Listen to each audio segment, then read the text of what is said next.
Hi, my name is Emily Bideman and I'm majoring in early childhood education, and the purpose of this video is to explain the professional dispositions of learners.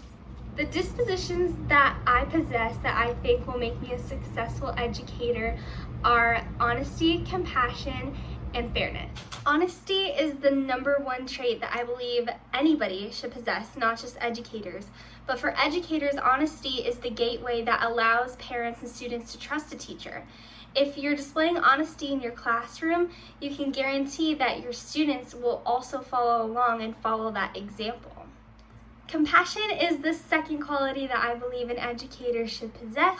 For the past year, I've been working at a daycare with kids from the ages of 2 to 5, and kids make a lot of mistakes at that age. And if you react with compassion when they make those mistakes that are inevitable, hopefully those kids will also learn that when something doesn't go their way, they can also react with compassion towards somebody else. When at the end of the day, kindness is most important, and we should be displaying that in our classrooms all the time. The third disposition that I believe is important to possess is fairness. It is so important that regardless of your relationship with a certain student, that all consequences are similar for that specific action. That you would never be treating a student differently because of their race, their gender, where they come from, culture, anything like that. That all students get treated with the same respect that they deserve.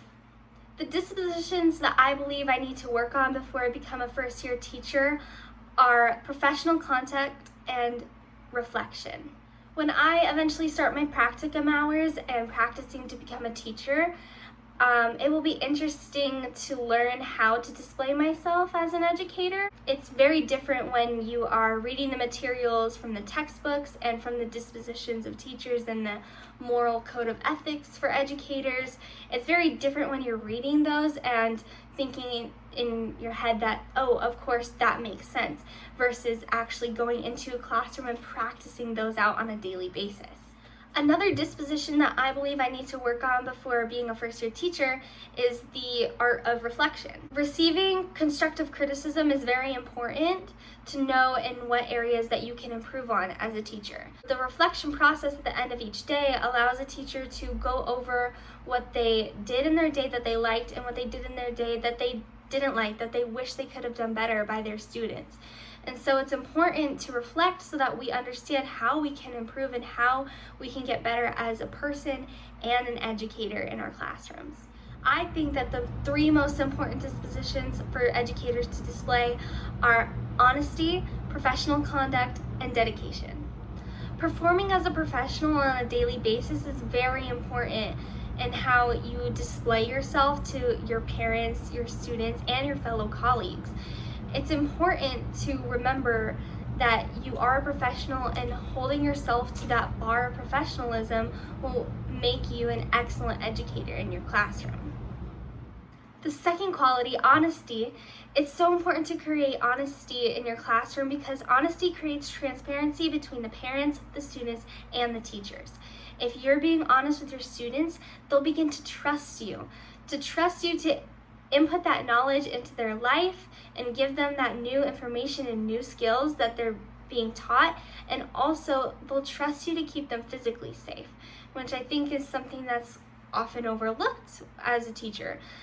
They're in our care for 6-7 hours a day, 5 days a week. It's our responsibility to some degree to keep them safe. So if you create an atmosphere of honesty in your classroom, your students will be able to trust you in all areas. And the third quality of dedication, I believe, is one of the most important, because teachers are, at the end of the day, all human, and all humans make mistakes. And if you show your classroom that, of course teachers make mistakes too, and that they also fall short of certain expectations, but after they fail, they get back up again and try again, that dedication will prove to them that they should also be continuing to reach out for their goals and their dreams. As a teacher, you should be an inspiration to your students and showing them the dedication that you are dedicated to them, their learning experience, and the classroom overall. Showing them that dedication will hopefully inspire them to reach out for their own goals and their own dreams and aspirations. Thank you.